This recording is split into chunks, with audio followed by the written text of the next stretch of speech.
Hi folks, welcome back to the Addicted Bookworm. Alright, so it is currently 2:24 in the morning.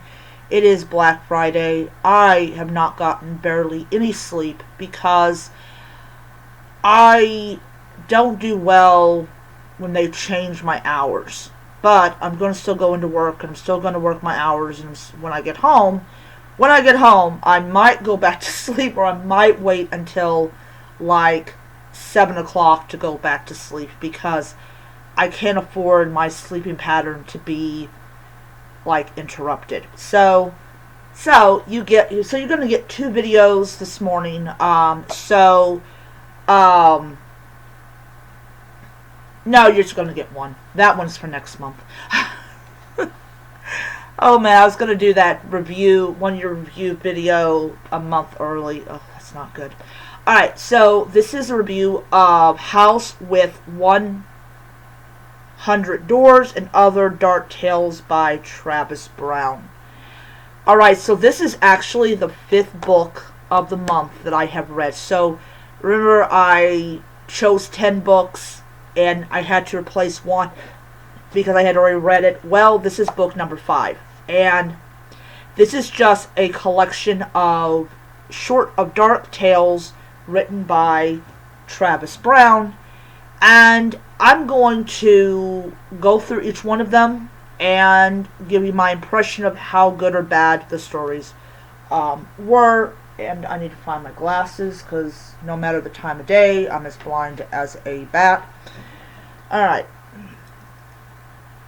Okay, so there's a total of 23 tales in here. So this one is Something Walks Whistling. Okay, so Something Walks Whistling is the first one in the collection of short stories. This one, I didn't quite understand or get what this story was about. I don't know. I mean, I read it, and I still didn't get it. I just what the heck is this one about? Alright. Then we have She Used to Hold My Hand.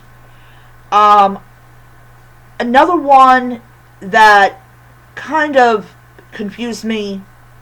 And I've done anthologies. I'm currently proofreading an anthology right now.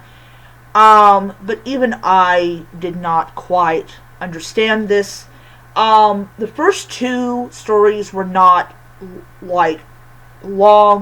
You could read them in under an hour. But the one that had the most pages was House with 100 Doors. That is the main story in it. That is the longest story. So, this one I can tell you about. So, this one is basically about, I believe it's 3 people that visit this house that has 100 doors. And there is a guy called Doc who is basically the caretaker of the whole place. And he's kind of a little odd. He kind of talks about, about having to do something to get the door open. It's a really weird, house. It's done very fashionably. But there are doors that lead to places that boggle the mind. And one by one, each one of them ends up dead. Except for...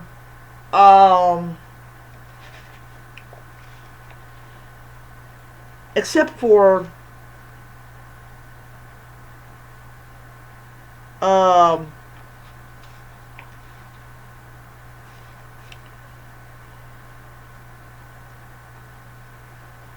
Um...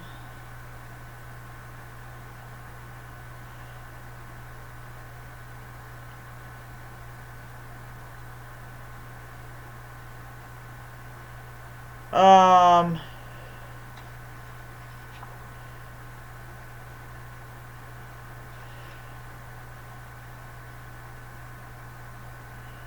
Um...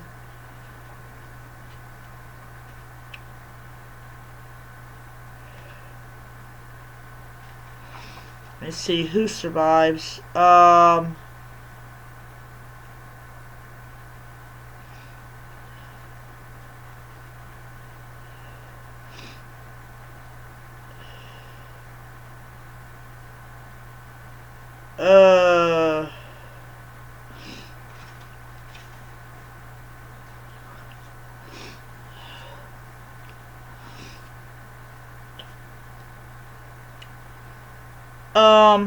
I don't really.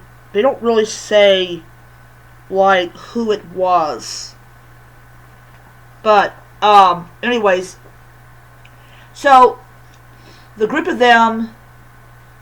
Sorry, the group of them are trying to transverse this house and later on escape this house. But this house has a very weird way of like keeping you in. And every one of them, minus that one person that I don't quite know who he was, is the only one who survives. And there's some really weird scenes in that story. It's like I'm guessing like there's like over 50 some pages in this story.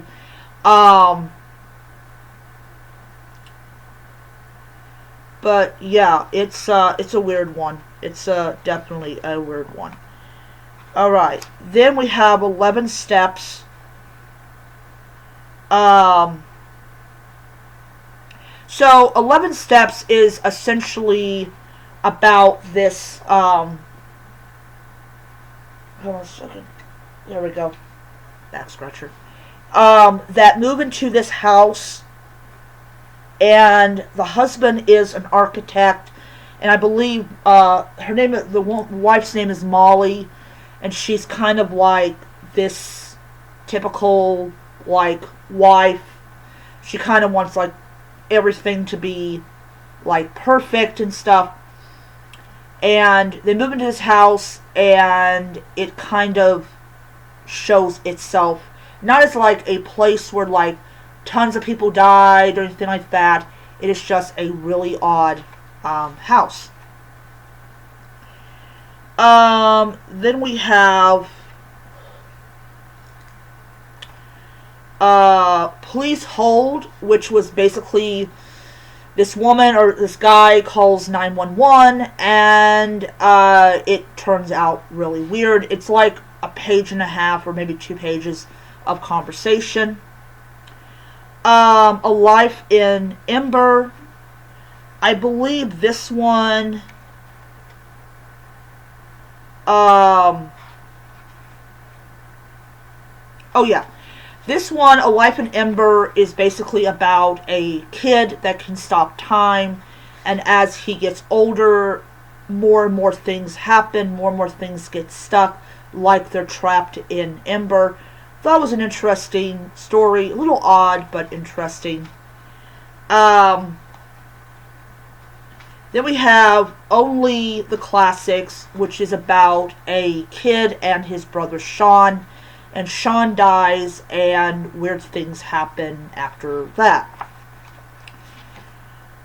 When the World Becomes a Picture,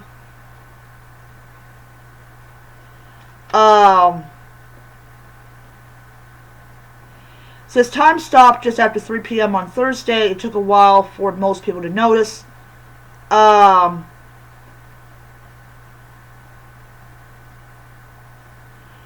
And it's just basically about the world stopping, which is another weird thing. Stain was odd, to say the least. Basically it's about this kid that can't really sleep, and he encounters a guy called Stain, who essentially kills people. Weird. Ren's Last Day is just all about the last day that Ren's alive, which I was a little weirded about. Alright, the mean thing that lives in the cellar was a story that I did not even understand. It has nothing to do with the fact is I only have under an hour of sleep. or it might be over an hour. I don't know, but it's like, what the heck? Like, really? I have read seller stories, and they're more like, you understand it. To Amelia with Love and Worry is a freaky, weird one. It's about this girl called Amelia who keeps on getting Valentine's Day presents. Yeah, we never find out who it was. We cover all the mirrors at night is one of those things about the belief that mirrors can trap souls or give you a gateway, everything. And basically she lives with her grandmother, and her grandmother covers all of the mirrors at night, and she has a sister that she misses a lot but never wants to see again, which is weird. So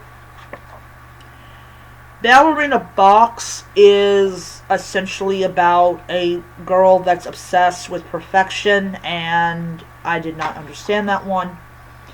The First Man on Mars was another story that I quite did not understand. The Night Itself. The Night Itself, Never Have I Ever, and Croak. All three of them were highly confusing. I didn't even understand what the hell I was reading, but it was weird and extremely short. Don't Move Her Teeth. What the hell, really? Like, ugh. Then we have The Graveyard Game. Basically, never, ever, ever go on a cemetery with a blind date that you met on Tinder. Because she's got some psycho friends that really want to kill you. Lovely. Clean and New, Leaky Head, and Marla on the Moon. Clean and New and Lucky Head were weird stories in itself. Marla on the Moon was insanely depressing. So, one of the most common things you see in a lot of, like, tales to deal with trying to outwit death, trying to live longer or extend the lifespan of your loved one, is a very common thing. It kind of explores this nature that we have of not being able to let things go, not understand that everything has a time. And this is about I think it might be a girl. Her mother is dying, and she discovers that she can do a ritual that will keep death away from her mother. And it works. Death cannot enter. However, because she has upsetted the balance of whatever, these old things come out. And what ends up happening is her mother accidentally blows out the candle, and death is allowed to come in and take what belongs to him. It's a very, very sad story, and I cried. I was bawling like a baby because I'm still not over my own mother's death. But he promises her that he will ensure that her mother is not alone when she travels the road. I thought that the story was really good. The last one was actually my favorite out of all of them. And yeah, so all in all, I gave this book 3 stars. It was a fair book. Not something I would read again, but it did have a couple of good stories in it. Alright, so that is it for now. I am looking forward. I've got about today and 2 more days to go. So at the end, so like Sunday, I will do a reading wrap up of everything, and then we will start the new month. So I will see you guys around until next time. Be well and keep reading your books. Bye.